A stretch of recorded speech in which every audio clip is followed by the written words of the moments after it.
देश के किसान करीब एक साल से 3 कृषि कानूनों को वापस लेने की लड़ाई केंद्र सरकार से लड़ रहे थे। इसी के चलते शुक्रवार को देश के प्रधानमंत्री नरेंद्र मोदी ने 3 कृषि कानूनों को वापस लेने का ऐलान किया। तो आइए जानते हैं क्या बोले बहरी निवासी सपा नेता नसीम अहमद जी। आज पीएम मोदी की तरफ से कृषि कानूनों को वापस लेने की बात कही गई है देश के नाम संबोधन में, क्या कहना है आपका इस पर?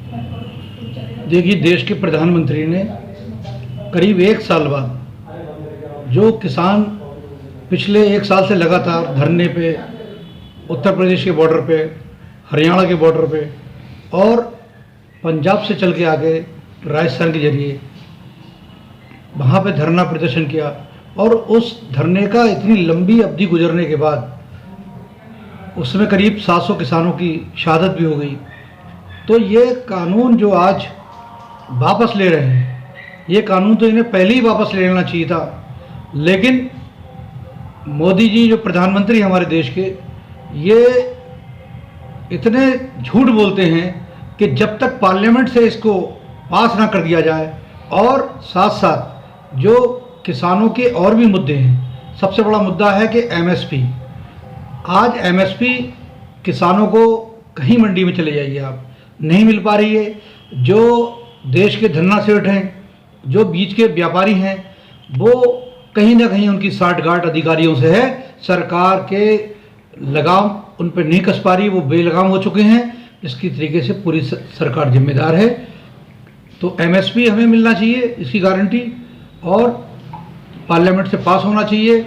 और इसलिए एक इन पे भरोसा नहीं है कि ये आज कहते हैं कि हमने देश के अंदर 1 लाख करोड़ रुपए किसानों को और फसल कराने के लिए हमने जो है किसानों के, जो छोटे छोटे किसानों के बीमे करे थे खेती के।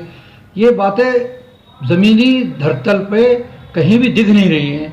हकीकत ये है कि इसका कुछ पार्ट तो दिख रहा है, लेकिन सही मानों में सही किसान पर जो ज़रूरतमंद है वहाँ तक नहीं पहुँच पा रहा है।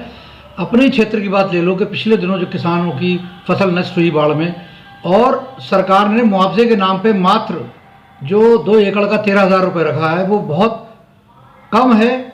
इसलिए सरकार को जो है, अब देखते हैं कि इसी तरीके से कोई आगे पार्लियामेंट में ऐसा कोई घुमा फिर के बिल ना लाए तो लोग अभी इनकी बातों में गुमराह ना आ जाए हों और इलेक्शन में लगातार ये हार रहे हैं। इसका भी एक कारण है कि सरकार को कहीं ना कहीं ये लग रहा है कि हमारा ग्राफ नीचे जा रहा है।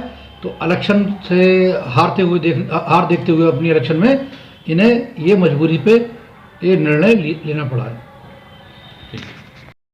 इन्हें लगातार जो हार दिख रही है और जो उत्तर प्रदेश के सर्वे भी आ रहे हैं कि जो समाजवादी पार्टी का जनाधार बढ़ता जा रहा है, भारतीय जनता पार्टी का काफ़ी जनाधार घटा है। ऐसे ही पिछले दिनों जो उपचुनाव हुए थे उसमें इन्हें जो है हिमाचल प्रदेश और हरियाणा और अन्य प्रदेशों में जो हार हुई, उसके अगले दिन ही इन्हें जो है तेल पदार्थों की कीमतों पे दाम घटाना पड़े। लेकिन अभी खाने के तेल पे दाम बहुत ज़्यादा हैं और वो जनता भी इसे भूल नहीं रही है।